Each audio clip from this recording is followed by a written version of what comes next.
दोस्तों, वैभव सूर्यवंशी का शतक तुक्का था। सामने आया बड़ा सच। वैभव सूर्यवंशी का शतक क्या तुक्का था? क्यों उठ रहे हैं ये सवाल? हमने यहाँ उन्हीं वजहों की पड़ताल की है। ये जानने की कोशिश की है कि वैभव सूर्यवंशी आखिर क्यों शतक जमाने के बाद की 2 पारियों में नाकाम रहे हैं। वैभव सूर्यवंशी का शतक तुक्का था। ये सवाल इसलिए क्योंकि उसके बाद की तस्वीरें डराने वाली रही है। वो वैभव सूर्यवंशी जो 35 गेंदों में शतक जमाया था, वो बाद के 2 मैचों में देखने को नहीं मिला। और बड़ी बात ये कि अगले दोनों ही मैचों में वैभव का विकेट चटकाने वाली गेंद का मिजाज भी लगभग एक सा रहा। जिस गेंद के चलते वैभव सूर्यवंशी पर प्रश्न चिन्ह लग गए हैं, उनकी शतकीय पारी को तुक्का समझा जा रहा है। उस पर हम आएंगे, लेकिन उससे पहले जरा जो कुछ भी 14 साल के खिलाड़ी के साथ हुआ है, उसने किया है, वो जान लीजिए। 14 साल के वैभव सूर्यवंशी ने 19 अप्रैल को आईपीएल डेब्यू किया था, लेकिन उन्होंने दुनिया भर का ध्यान अपनी ओर 28 अप्रैल को तब खींचा जब उन्होंने गुजरात टाइटंस के खिलाफ तूफानी शतक लगाया। वैभव ने गुजरात के खिलाफ आतिशी पारी खेलते हुए सिर्फ 38 गेंदों में ही 101 रन ठोक दिए थे, जिसमें 11 छक्के और 7 चौके शामिल थे। अपनी इस धुआंधार इनिंग के दौरान वैभव ने शतक सिर्फ 35 गेंदों में जमाया था।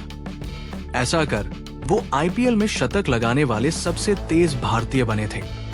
वो आईपीएल ही नहीं, टीबीएस क्रिकेट के भी इतिहास में शतक लगाने वाले सबसे युवा खिलाड़ी बने। मगर गुजरात टाइटंस के खिलाफ लगाए उस शतक के बाद क्या हुआ? वैभव सूर्यवंशी 1 मई को खेले अगले ही मैच में मुंबई इंडियंस के सामने खाता नहीं खोल सके। 2 गेंदों का सामना करने के बाद उन्होंने 0 बनाए, मतलब शतक के बाद बतख। खैर, यहां तक को मामला फिर भी ठीक था, लेकिन 4 मई को केकेआर के खिलाफ मैच में भी उनकी पारी 2 गेंदों में ही सिमट गई। और यही से उस सवाल ने जन्म ले लिया कि क्या शतक तुक्का था? सवाल ये भी है कि सवाल उठा क्यों? तो वो इसलिए क्योंकि शतक जमाने के बाद खेली दोनों ही पारियों में वैभव लगभग एक ही तरीके की गेंद पर घुटने टेकते दिखे। मुंबई इंडियंस के खिलाफ वो दीपक चाहर की 4th स्टंप पर कराई गेंद को मारने के चक्कर में कैच थमा बैठे।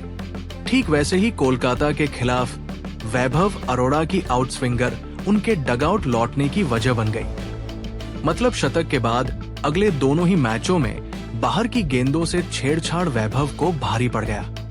उनका खराब शॉट सिलेक्शन उनके आउट होने की वजह बना।